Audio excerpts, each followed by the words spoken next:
All right, then, so that's what we're starting off with today on Sunrise Daily. Well, retired Colonel Nyiam joins us now from the Presidential Advisory Committee. Thank you for coming on this morning. Thank you. Yes, there are lots of people who actually haven't heard from you what actually transpired on the day. Tell us, what happened? First of all, I must thank you for giving me the chance to have a right of reply. I must begin by saying that Governor Oshiomhole is someone I respect because he's a man who came to the state and transformed Edo State. I have respect for him, and in fact, he's a friend. When I lost my mom, he came all the way to my village. And in fact, on that day, he started in the office by saying, oh, that I owe him something, that since he became governor, I've not come to see him. And Governor Oshiomhole, I have sent resource person journalists to help his administration. Even when he was under challenges, I did, through many avenues, help, and we're always been in communication. I have nothing against Governor Oshiomhole. I still respect him because he's one of the few governors that are really functioning as a governor. That day, we got into the hall after he had, as it were, shifted our appointment in so many ways that made us to look unserious with the Oba of Benin, who had given us a 12 p.m. appointment. We got that appointment at short notice, and we have so much regards for the Oba of Benin. So we didn't want, because we know he's very meticulous about his time.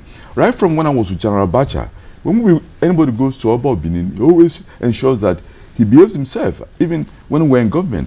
So when Oshiomhole shifted our timing, and then to give the impression that I can talk to the Oba to change the time, we didn't quite like it. We took that in good faith. We went into to see him. When we went in, he gave us, we had about, I think, roughly an hour or so time with him, of which he spoke for about 40 minutes.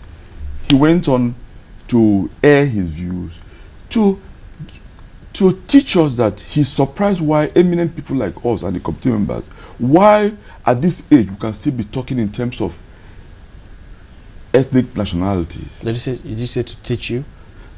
I mean, he virtually was speaking to us as lecturing us. You know, it was virtually a tutorial as to how we are mistaken to be still at this age to be talking in terms of ethnic nationalities. This is surprising for me because as far back as 1957, the International Labour Organization were the first to make the move in Geneva. When in Canada there was a problem of to recognize, they made the move.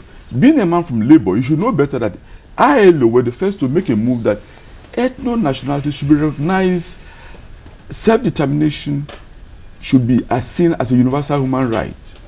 And this translated later to a UN Universal Declaration, 12 September, I think 2007.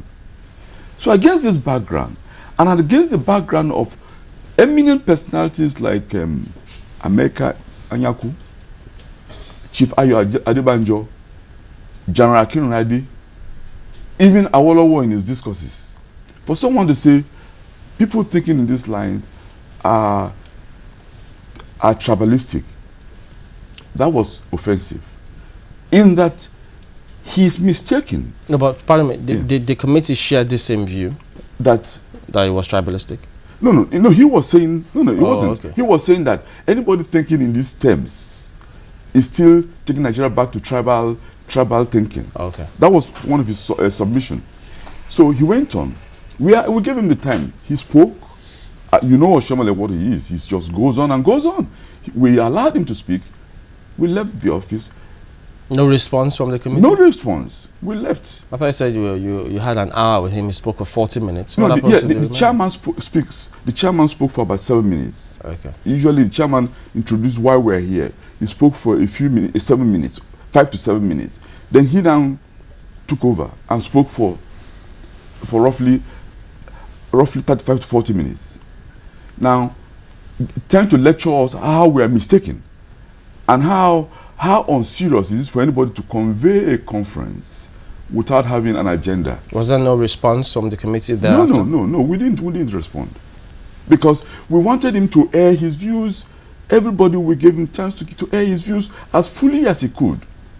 We left the place, we shook hands, we left to keep appointment with the Oba of Benin. The Oba of Benin, we started, there was an apology by our chairman for why we were late. The Oba of Benin, in his royal fatherly way, received us well and listened to us.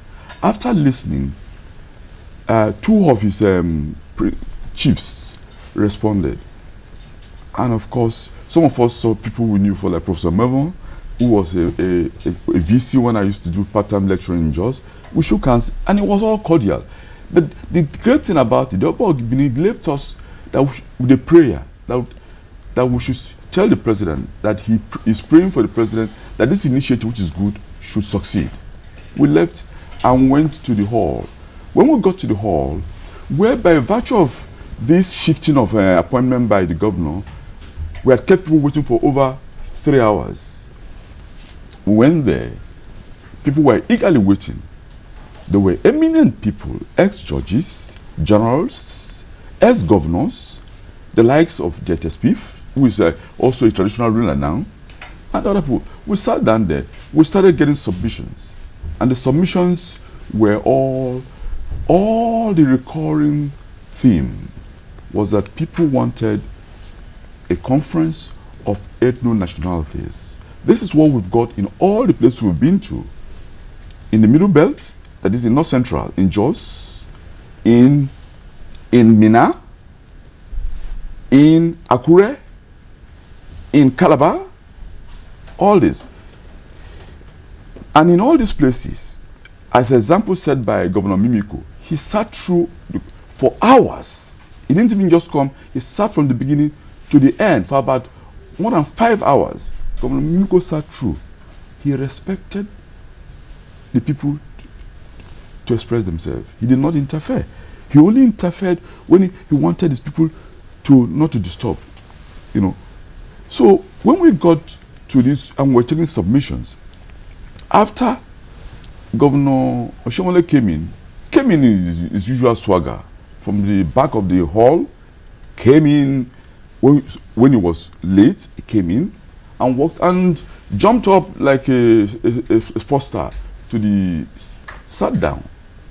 After about hearing 2 or 3 commentaries about people repeating this issue that they want a conference of ethno-nationalities, then he then asked the chairman that he wants to make a few comments before he leaves. He went and started. He started again this casting aspersion and derogatory that you can't imagine how eminent people will be thinking in terms of ethno-nationalities. And then people started grumbling. Eventually the grumbling became booing. As they were booing him, and it was becoming embarrassing for me in that, so for a governor in his own state, for people to start booing. So and again, remember, this is my zone. So I had to, as it were, present my zone well to my other colleagues. I went to the chairman and said, please, why don't you moderate this thing? Because already people are getting insensitive to, the governor is not insensitive to the people's opinion.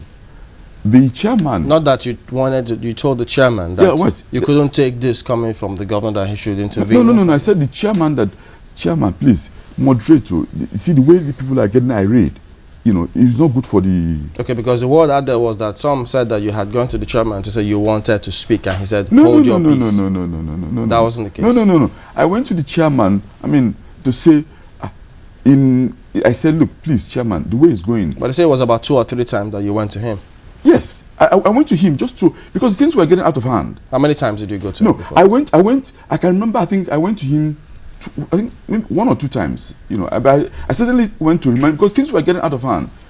As things were going on, Governor Oshiomhole was not sensitive to what was going on. The thing was carrying on. And I must tell you, I don't know how it came out of me, and I said, when he was going to say, oh, no, not again.